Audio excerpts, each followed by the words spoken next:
maison ce matin? Oui, monsieur. Voyait-il souvent la femme à Loin en particulier? Je ne sais pas. Mais si, voyons, vous savez. Réfléchissez. S'il n'avait pas quelque raison spéciale de lui rendre visite? Oh, ma foi, en dehors des leçons qu'elle lui donnait, je ne pourrais pas vous dire. Ah, parce qu'elle lui donnait des leçons. Oui, c'est moi qui avais arrangé ça. Je pensais que l'anglais pourrait lui être utile à la banque. Alors Marthe Alluin était tout indiquée comme professeur. Elle lui donnait 2 leçons par semaine, le mardi et le samedi soir. Oh, il aimait beaucoup ces leçons. Il faisait des progrès. Pour rien au monde, il n'aurait voulu en manquer une. Mais un instant, vous m'avez dit mardi et samedi. Oui. Alors votre frère se trouvait donc hier chez Marthe Alluin? Oh, mais il se peut qu'il ait changé d'avis au dernier moment. Il a peut-être décidé d'aller rejoindre un camarade. Et vous m'avez dit qu'il attachait une extrême importance à ces leçons.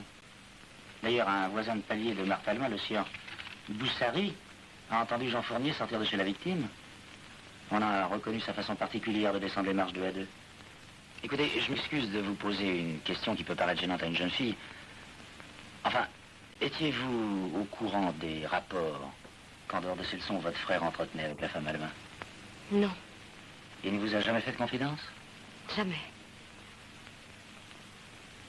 Et pourtant, on raconte que vous sortiez tous les 3 ensemble. C'est exact.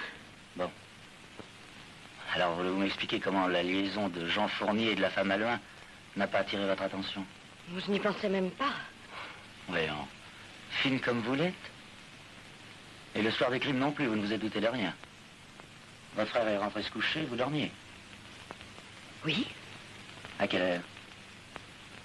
sans doute vers minuit. Avant ou après minuit? Je ne sais pas puisque je dormais. Vous êtes nerveuse.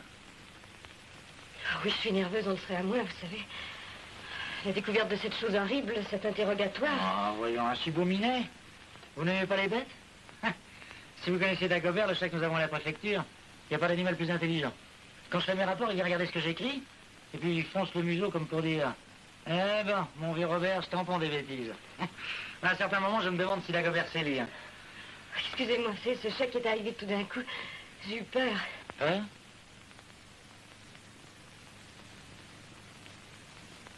Revenons à nos moutons.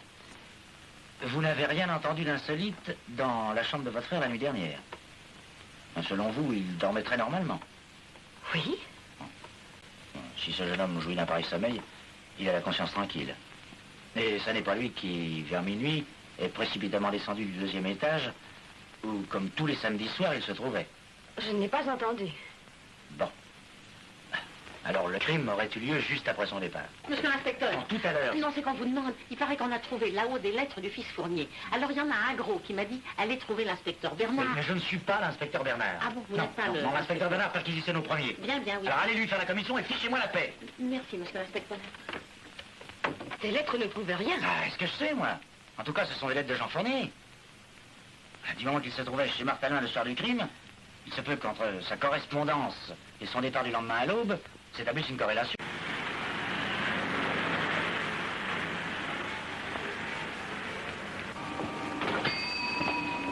Monsieur Blache, je vais vous remercier de m'avoir averti tout à l'heure. Seulement alors maintenant j'ai peur. Tout me fait peur. Ah non, il n'y a personne. Je me suis arrangée pour ne pas être suivie. Ça vaut mieux. Sinon, je ne serais pas revenue, vous pensez bien. Non, non, il n'est pas là, j'en suis sûre. Enfin, vous le connaissez maintenant. Ça peut toujours vous être utile. Hein. Utile? Ah, ben, je vous crois. Des fois que vous seriez où se cache votre frère et que vous essayeriez de le joindre, soyez prudent, vous savez. C'est juste, oui. Ah, ben vous, ça fait plaisir à constater, alors vous êtes fine. Hein. 2 mots, d'accord, vu, compris, mais pour ce qui est de causer des clous. Et parfaitement, c'est très bien. Discrète et tout, j'aime ça, moi. Pas une supposition, vous auriez la langue trop longue. Ben, un mot en amène un autre, on a confiance, on se laisse aller, et puis après on regrette. Oh, monsieur Blache, vous vous trompez, je ne suis pas si forte que vous croyez, loin de là. Depuis que Jean a disparu... Oh, mais moi, je vous demande rien, vous savez. Et croyez-moi, je serai à votre place, ben, je la fermerai. Qu'est-ce que vous voulez dire? Moi? Oui, pourquoi parlez-vous ainsi? Ce n'est pas bien. Si je savais où est mon frère, je ne serais pas ici à vous causer du dérangement, je m'occuperais de lui. Écoutez, mademoiselle Fournier, si vous me jurez de garder pour vous, mais pour vous seul, hein, une certaine chose, eh ben, je veux bien vous la dire. Seulement, c'est grave, vous savez, très grave. Qu'est-ce que c'est? Ah non, j'irai d'abord. Oh, sur ma vie, dites-moi, je vous en supplie. Non, non, n'ayez pas peur. Tenez, venez par là. Ne craignez rien.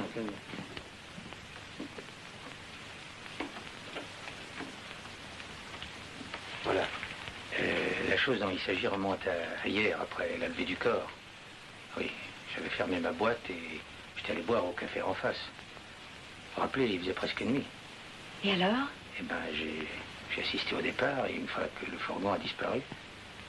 Oui, oui, c'est bien ça, oui.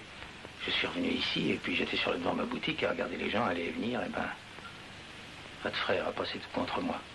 Jean? Tel que je vous le dis. Et puis il n'était pas nu tête comme les journaux l'ont écrit tant qu'ils sont, non? Mais il avait un chapeau mou rabattu sur les yeux et puis un imperméable. Vous en êtes sûr? Un imperméable noir, en caoutchouc. Caoutchouc noir. Ah si, ça j'en suis sûr. Ben, je le connais, monsieur Jean. Combien de fois qu'il est venu prendre le lait à votre place? Alors il s'approche de ma boutique, ben, le long des maisons, et il n'avait pas l'air d'hésiter, il allait droit devant lui. Et puis un instant, il s'est arrêté, comme s'il était surpris de ne pas rencontrer quelqu'un sur qui il comptait.